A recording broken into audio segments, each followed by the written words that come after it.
All right, welcome back, Powers on Sports Podcast. Now it is time. We gave you the ACC and SEC preview last week.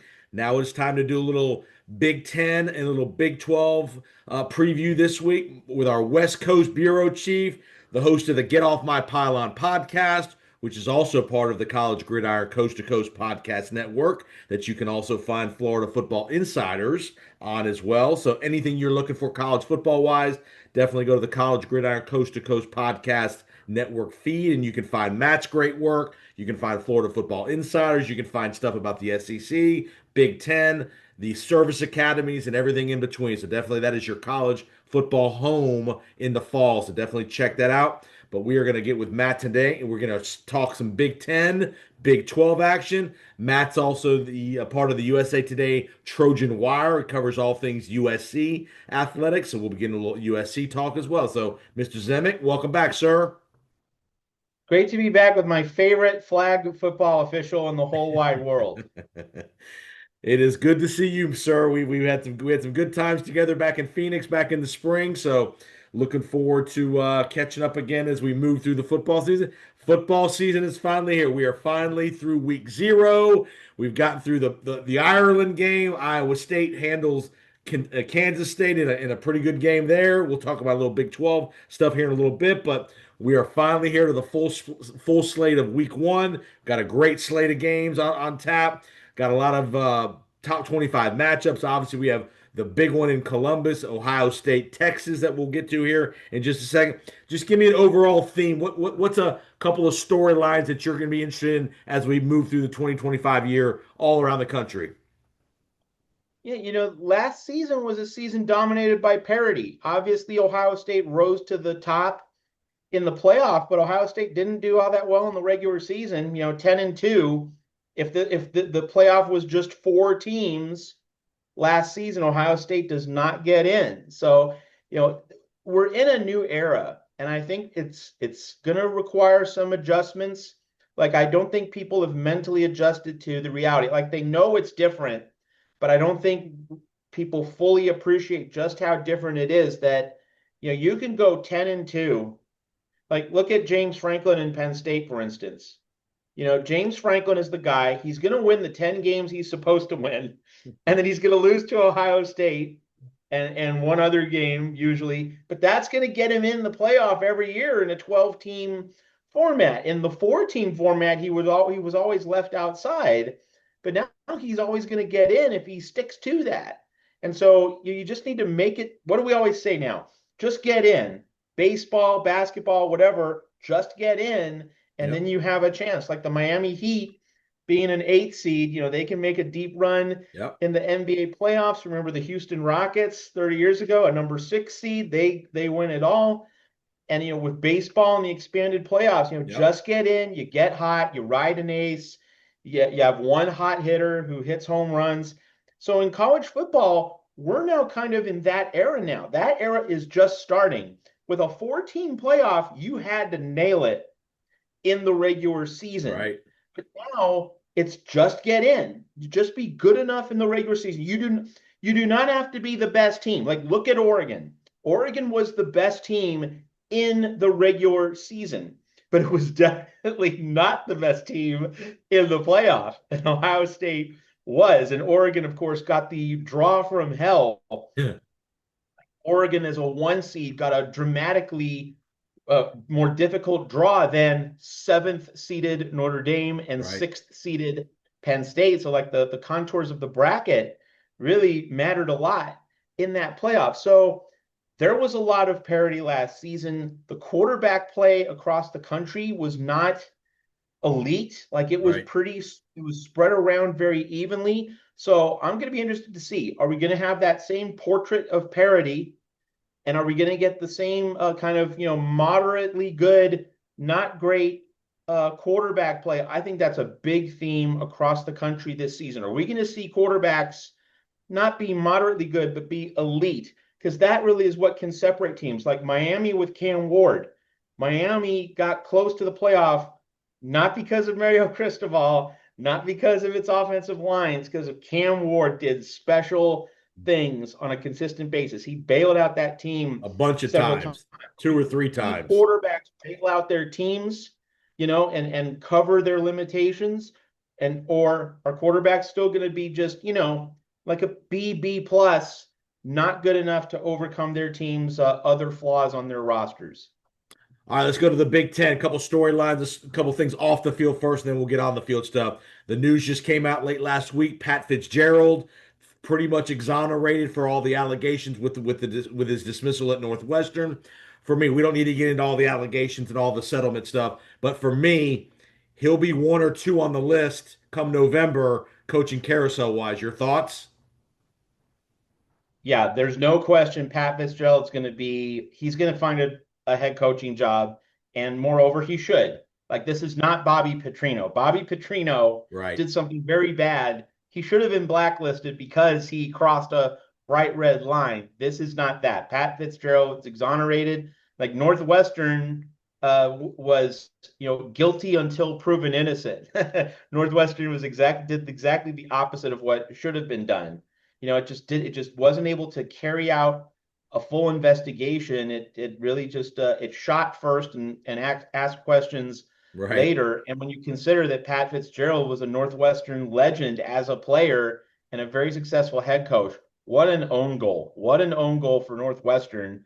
Basically, just had a great situation with Fitz and torched it by its own decision, its own hastiness, its own sloppiness. So Pat Fitzgerald definitely going to be in the market. So it'll be fascinating to see which jobs come open and how the hierarchy of jobs, of preferences, is going to align. Because, yeah, there's no question Pat Fitzgerald's going to get a job. People will want to have him.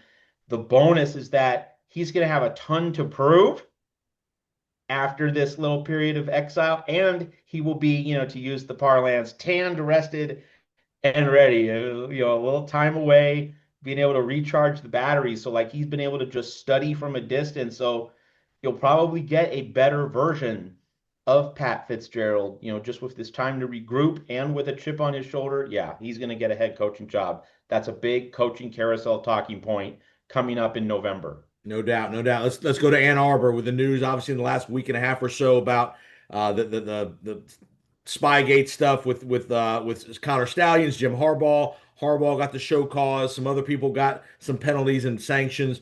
In your view, no postseason ban for Michigan. They got to give up some money over the next couple of years and all that stuff. But from a Big Ten perspective, as much money as they're generating, that again, that is sure it's significant, but it's not the end of the world for a place like Michigan. Was the penalty enough in your mind, or should the NCAA have gone a little further?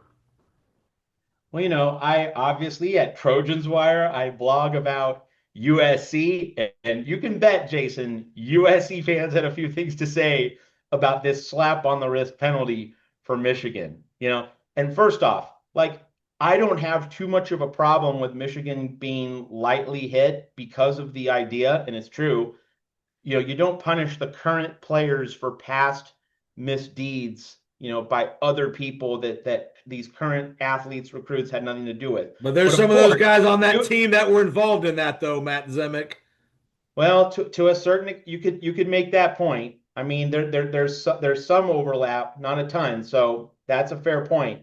But at USC, 15 years ago, that same operating philosophy, that same model was definitely not in evidence. That the NCAA just brought down the hammer on USC. So we've evolved. I like the idea of you don't strip championships, you don't vacate wins. I hate that because those games were won. Right, Those championships were won. Like, you can't undo beating Alabama in the Rose Bowl right. and pretend it didn't happen. You can't undo winning a national championship game. Like, it just happened, right? Let's just stop with this vacating BS and get to, kneecapping these institutions that run afoul. Like, I think that, institutional penalties, like, I think the way to do this in a way that doesn't get at, the athletes is you forfeit a certain percentage of TV money, or, a certain other Or suspend monetary the coach. thing. I like that they suspended the coach. for some Yeah, I games, think that's yes, and yes, absolutely. not against Kent State. Sounds like it's game 3 and 4, which is I didn't look at the schedule. Is that a conference game in there at all, or no? I didn't look very closely, but like there are ways to do this, right? There are ways to extract punishment and make it hurt to a certain extent, but you don't affect the athletes themselves. I just think there's a way to do this in a manner that it isn't really coming down hard on athletes, but like the universities, the institutions, they still need to pay a price. I don't think Michigan was hit as severely as it should have been. Right. But I do like the idea of you're not vacating wins or championships and you're not imposing a postseason ban because, you know, the the vast majority of Michigan players would not deserve that. Like that. And here's the other thing. Like you're handing this decision down right before the season. Maybe we could do this in February, right? Like, Or is in there a May or law April saying or April, is there a May. law saying we have to do this in August? Yeah, because if you do this in February, March, what does that do? If you imposed a postseason ban in February, guess what? Players can go to the portal in the Yep. spring, right? Yep. So like that gives them an out. So like if you are going to impose a postseason ban, you do it in a way that the athletes can get out of that situation and they have options. So, like there's a way to do this that's smart. There's some evolution here, but there's still a lot of this process that's still very flawed. No doubt. No doubt. All right, let's get on the field. Some stuff here.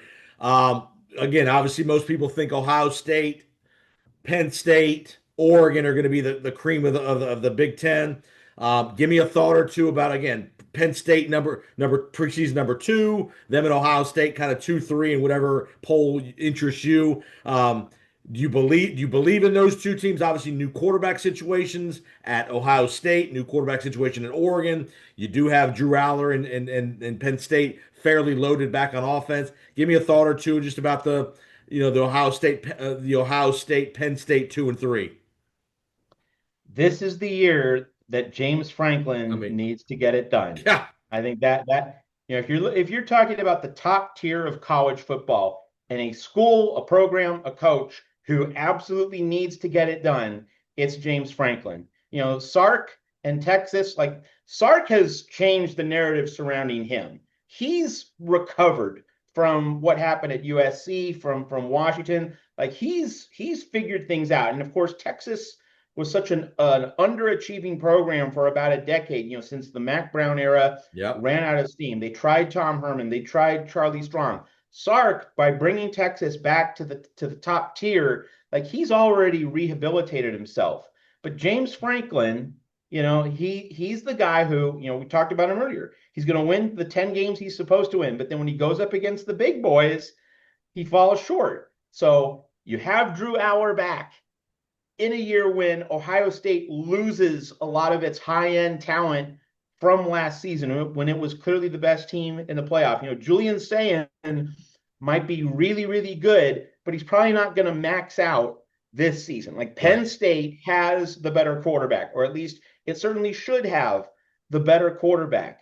And James Franklin poached Ohio State's defensive coordinator. He right, brought Jim Knowles to Happy Valley. So for the express purpose of not only having a good defensive coordinator, but Ohio State now doesn't have him, right, and the Buckeyes have to start over with Matt Patricia. So returning quarterback, you poached your foremost competitor's defensive coordinator. Like you have the roster. This is it, James Franklin. You have to get it done this season. If not now, when? There's never going to be a better setup for Penn State. So I'm not saying Penn State should be ranked number 1. I don't believe in preseason polls. I'm just going to say Penn State has the most pressure yep, to at least make the national championship game. I don't know if you win it, but you got to get to the national championship game now, because if you don't, Ohio State's probably going to be even better. Ohio State's going to be good this year. Ohio State's probably going to be better next season. This is the year for Penn State. All the pressure on the Nittany Lions. Kalen DeBoer and Alabama only other program that come close to Penn State in terms of mega pressure this season. Give me a thought or two about the West Coast teams in the Big Ten: USC, UCLA, Oregon, Washington. Deshaun Foster, year two, showed some signs there towards the end. Pressure on Lincoln Riley at USC again. We've been waiting and waiting and waiting for Lincoln to put it together, and he hadn't quite done it. Give me a couple thoughts about the West Coast part of the Big Ten. Yeah, so let's start with Oregon, because you mentioned, at the top of the Big Ten, how's it going to shake up? So I have questions about Oregon, and the main question is Dante Moore. Oregon has succeeded in recent years with the veteran transfer quarterback model. Bo Nix from Auburn, and then Dylan Gabriel from Oklahoma. So now Oregon's finally handing the keys to an unproven guy, not a veteran who's been there, done that, but to someone who's untested. So can Dante Moore get it done and be great in this offense? Now, Oregon does have a strong offensive line. The Ducks keep shipping first-round draft picks to the NFL. Penei Sewell, Josh Connerly, that's a pipeline. Like, Oregon has that down. And obviously, if you're an Oregon fan, you're hoping that the offensive line is just going to be so rock solid, so dominant, that it's going to make the game easy for Dante Moore. But that's how it has to be. Like, if Oregon's offensive line is anything less than great, I have questions about how good Dante Moore can be. So at Oregon, it's really a quarterback question. As we shift to the other West Coast Big Ten schools, quarterbacks are still going to be prominent, like Nico Iamaleava at UCLA. He's obviously going to be in the spotlight, and obviously a lot of pressure on him to deliver. And at USC, Jaden Maiava trying to do this year what Miller Moss could not do last year, put together a complete season.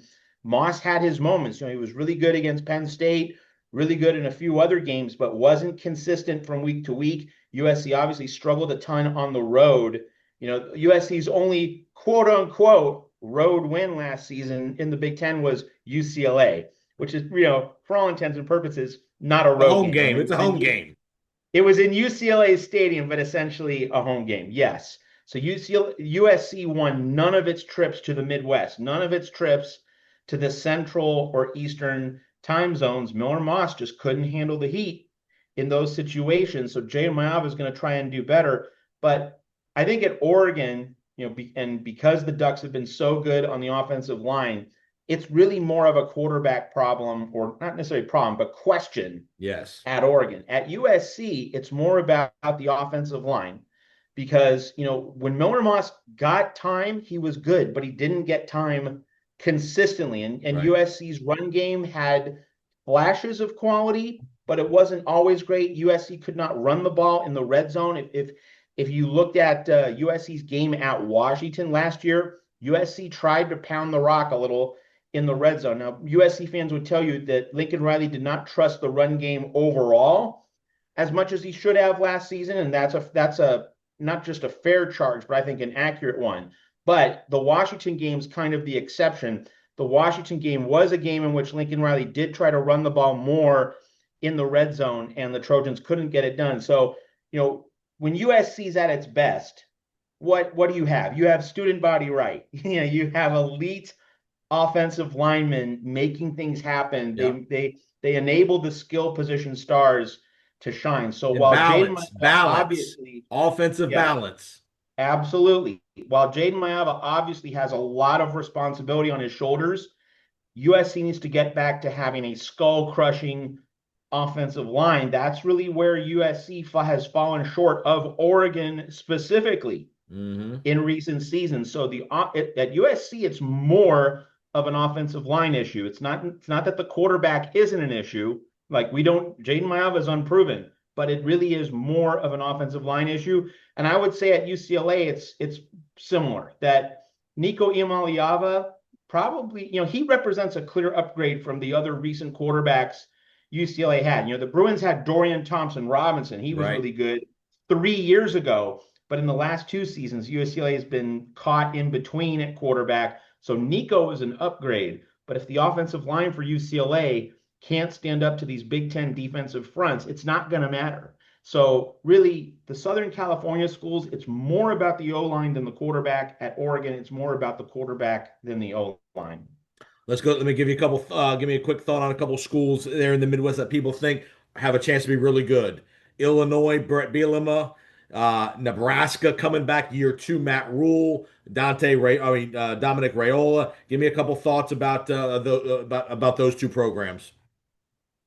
Yeah. So, and this is another big theme when I talk about college football on other podcasts, not just yours, Jason. So many teams kind of snuck up on everyone last year. So how do they fare this year when they have a target on their back? So that describes, first off, before we get to the Big Ten, it describes SMU in Hmm. the ACC. SMU snuck up on people. Now we'll have a target. Arizona State snuck up on people in the Big 12. Now we'll have a target. So as we go to the Big Ten, Illinois snuck up on people last season, and now we'll have a target. And so, Luke Altmaier, the quarterback, just how well will he stand up to the pressure? One of the things to consider when you look at Illinois coming into this season, and why I'm not fully sold on the Illini as a sexy playoff pick in the Big Ten is just that Michigan was average last season, and so Illinois benefited from catching Michigan, beating Michigan in a year when the Wolverines weren't particularly good. Michigan's expected to be better. Other teams in the Big Ten that struggled last season, they should be better. So I'm not sold on the idea that Illinois is going to will maintain that top tier position in the Big Ten. I actually think Indiana more than Illinois has a better chance of staying in that top tier because I'm sold on Signetti and also Fernando Mendoza, the transfer from Cal. I think Indiana has an upgrade at quarterback Wow, from last year with Rourke. Not that Rourke was bad; he was really good, but I think Mendoza he's really is good. better. So I think Indiana can maintain its position. I'm less sold about Illinois. So you asked about Nebraska. This is about Holgo. This is about Dana Holgerson. He came in the middle of last season as the play caller for Matt Rule. Like he's obviously being entrusted as the guru to not only fix the offense but to fix Dylan Raiola because Dylan Raiola struggled a lot last season. It was a rough ride for him. He just wasn't processing the game really well. So Yep. this season is going to tell us, can Dana Holgerson be the quarterback whisperer Right. for Dylan Raiola? That's the big question about it because, Holgo at West Virginia when he was a head coach, he had problems coaching defense, right? West Virginia would always lose like, 59-45 to Lincoln Riley's Oklahoma teams. So Holgo as a head coach, ran into problems, but Holgo just dealing with an Calling offense plays. could be really, really special. And obviously, that's the move that Matt Rule is banking on to bring Nebraska back to the top tier. We'll see. I'm agnostic on this. I'm unsure which way it's going to go. It certainly has a chance to be great, but Dylan Raiola has to actually do it. Like Holgo can coach him until the cows come home, but the young man has to show he can deliver it every single week. Because last year he often looked lost, and so Holgo has to get him snapped into focus. I'm going to give you a name and tell me if there's pressure on this guy because he's been there a couple years now and they've not had a lot of success in the terms of competitive, being at the top end of the Big Ten. How about Luke Fickell at Wisconsin? Oh, flaming hot seat, right? Because Wisconsin was the job where just about anyone could go there and thrive. You know, get let's remember Gary Anderson didn't last long at Wisconsin, but like he got Wisconsin to the Big Ten championship game. And Right. one would say, he wasn't all that special a coach, but like he was part of just that continuous pipeline of winning 9 games, making the Big Ten title game, being relevant, being a factor. Yep. Gary Anderson did it. Paul Chryst did it. Yep. And so Luke Fickell was supposed to be, the rock star. Luke Fickell, I mean, most people in the industry know this, but for anyone who doesn't, like the word on the street a few years ago was that Luke Fickell at Cincinnati, which he took to the college football playoff, first group of 5 Yep. team to make the 4-team version of the playoff. That was before the 12-team version. Getting Cincinnati to the playoff, an epic achievement. The word on the street was that Luke Fickell would only go for 2 jobs. One was Notre Dame, the other was Ohio State. So like that's the top of the mountain. Only the blue bloods, only the very best, the most elite program. So it was a total shock to many of us, myself included, that he took the Wisconsin job. Like what? I thought he wanted to live in the state of Ohio or coach Notre Dame. Right. Like I thought that those were the only two jobs he was going to go to. So I thought Wisconsin, pulled off a coup when it hired him. So not only is this below Luke Fickell's standards relative to what he did at Cincinnati and relative to the jobs that he was believed to be considering, but this is well below the Wisconsin standard under Paul Chryst. And Paul Chryst was not a good head coach at Pitt. His other coaching stop, Gary Anderson flamed out at the other coaching jobs he had before, after he went to Wisconsin in 2014, had the very brief fling and then got out of Dodge, and of course, Wisconsin lost that Big Ten title game to Ohio State 59-0, which is why Ohio State made the playoff that year. Right. So Gary Anderson and Paul Chryst won in Madison. Luke Fickell has not. And so, if Luke Fickell can't, I would think, if Luke Fickell can't at least win 8 games this season, he's gone. I mean, I think 7-5 is the debate point. But you better show some big progress on offense. Yeah, well, and I think Wisconsin in the Big Ten, I think Wisconsin will have to show progress to win 8 games.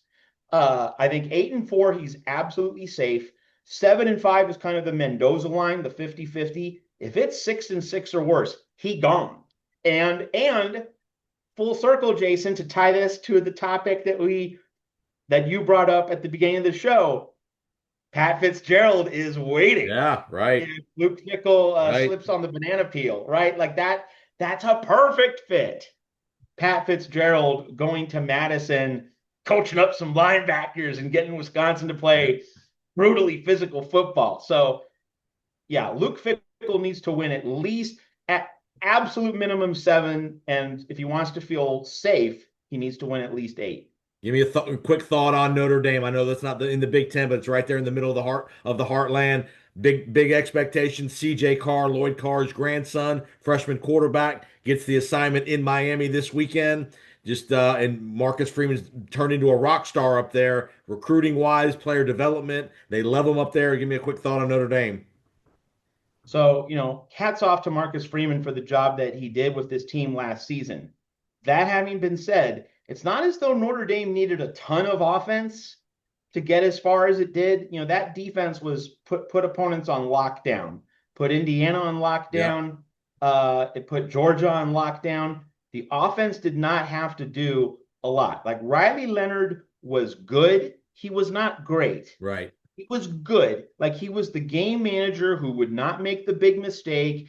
On 3rd and 4, he'd scramble for a first down, move the chains, leverage field position, keep the defense in position to win the game for the ball club. So CJ Carr, I think that's the mandate for him. Don't make the big mistake, manage the game, convert enough 3rd and mediums, 3rd and manageables. You don't need to put on your cape. You don't need to be the hero. Just make sure that we're winning the field position battle, all that stuff. But that leaves a team and an offense with a small margin for error. It's not a large margin for error. I don't know if Notre Dame can walk the tightrope 2 straight years. Like I think at some point it's going to catch up to Marcus Freeman, and you need that elite quarterback to get you to the promised land. So like everything broke right for Notre Dame. I mentioned much earlier in the show, getting a better, more favorable playoff draw than top-seeded Oregon, with that Indiana-Georgia path, Georgia not having Carson Beck available for the Sugar Bowl. Like that was just fortune was smiling on the Irish. Those 4-leaf clovers were very much in effect. So, yeah, I think Notre Dame is going to be a good team this year, but are the breaks going to go the Irish's way? I'm not so sure. But I would say this, back to your point of just get into the dance. They only have to be 10-2 because they know they can't be any higher than a 5 seed anyway. So if you get in 10-2 and you're a 6, 7, or 8 seed, who cares really? As long as you're in, and you can afford to lose 2 games, probably. And just get the right bracket. Avoid the demon team. Avoid Ohio State. avoid, An or avoid SEC team in whoever round is the one. most talented team. Yeah. Have that team be on the other side of the bracket. It could work out for Notre Dame exactly how it did last season. No doubt, no doubt. All right, let's go to the Big 12 here. You're listening to Matt Zemek, USA Today Trojan Wire, West Coast Bureau Chief for us. Get Off My Pylon podcast does a great job, great insight into the college football world. Big 10, Big 12 preview here as we lead into week one. Arizona State, a team you know really well, came from the abyss last year. They were the team that more shocking than anybody in probably the last 10, 15 years, coming from where they were projected to where they ended up. Give me a thought or two about can Kenny Dillingham build on that another year? Not that they have to get to the playoff, but can they be super competitive in the Big 12 again? Yeah, so the discussion with Arizona State begins with this point. Arizona State had a, losing record 2 years ago. I believe it was 3-9. And so for that reason, I think a lot of people wrote off the program, but people who followed that program, and I've lived in Phoenix for quite some time, uh, people who followed the program knew there were at least like 10 offensive linemen who got injured at some point in the 2023 season. Arizona State had a losing record, but was competitive in the vast majority of its games. Like that team was punching above its weight much more often than not. Like it was the wins weren't there, but it was a really admirable and impressive season 2 years ago for Arizona State. And so everyone who followed the program said, if we have a healthy offensive line, give us a healthy offensive line, this thing can really come together. And that's exactly what happened. And of course, Cam Scatterbo, who in my mind should have been invited to New For York sure. for the Heisman ceremony, absolute joke that he wasn't.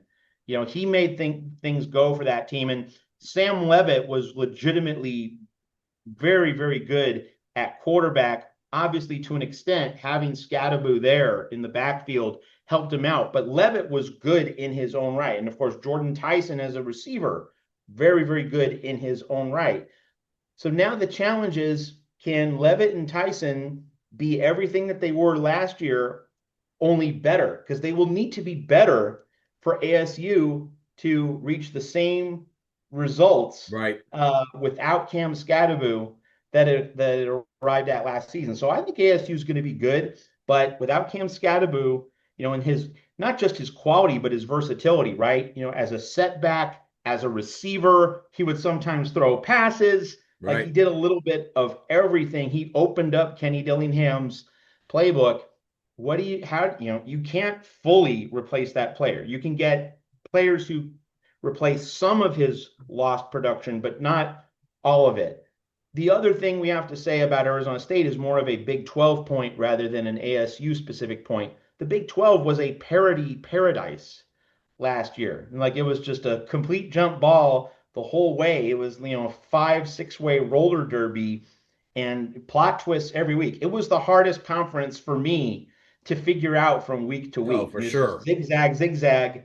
You think one team's going this way and then and vice versa. So ASU benefited from the parity in the Big 12. Are we going to see that same spread around parity, or will there be more of a hierarchy at the top? And it's going to be hard to know that. So, I think ASU is going to be in the mix, but in terms of being able to cross the threshold, get back to the Big 12 title game, get back to the college football playoff, I liken it to that old Price is Right game, Plinko.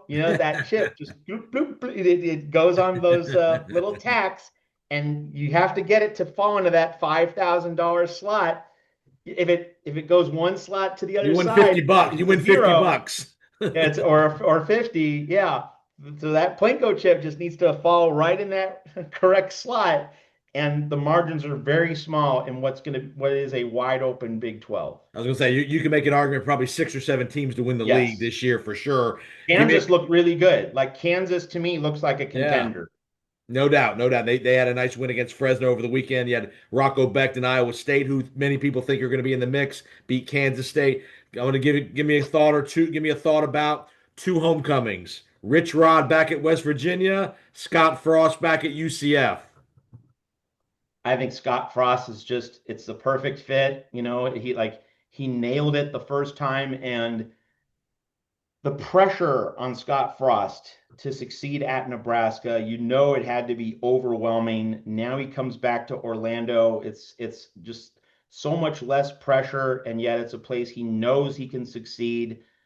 He seems really happy. He should be. Like I think it's a great landing spot for him to be able to come back to that job. And then for Rich Rod, the main thing is Neil Brown, his immediate predecessor at West Virginia, just couldn't figure out the quarterback spot. And Neil Brown was supposed to be an offensive genius, Right. given what he did at Troy. He upset Ed Orgeron and LSU, but Neil Brown couldn't figure out the quarterback spot. So you would think, Rich, if anyone can figure out the quarterback spot at West Virginia, Rich Rod, who brought Pat White to the cusp of the national title game Yep. nearly 2 decades ago, he can figure it out in Morgantown this time. It's a great hire. All right. Who wins the league? One is this a one bid league, the Big 12 to the playoff? I think so. How about the Big 10? They're going to get three, four, three I or think the four. Big Ten and SEC get four. It's just, they're just so much real estate. And I think it's going to be hard for the SEC to not get four this time. Because, a lot of SEC teams fell short last season. I have to think that at least one of them, probably Alabama, becomes a little bit better and gets back to the playoff. Well, Matt Zemek, great analysis. Again, Big 12, Big 10 preview for you. Again, Matt does awesome work with covering USC as well as the West Coast stuff, but he's dialed in all over the country. He'll be dialed in every single week. Check him out on Twitter. He does some great stuff on Twitter as well. Matt, give the Twitter feed handle for us, please. Yeah, so Matt Zemek, but I'll also be tweeting from the Trojans Wire Twitter feed during USC games. Obviously, USC's schedule cupcakes early on, but it's going to get really tough in the Big Ten in October with Michigan and Notre Dame. Check out Matt again all throughout the weekend. Does a great job. U.S. Open tennis he loves, which is getting started this week. So Matt Zemek, keep up the great work. Get off my pylon podcast, part of the College Gridiron Coast to Coast podcast network feed. He's an awesome guest. Appreciate the time, Matt. Enjoy Thank week you. one. Thank you.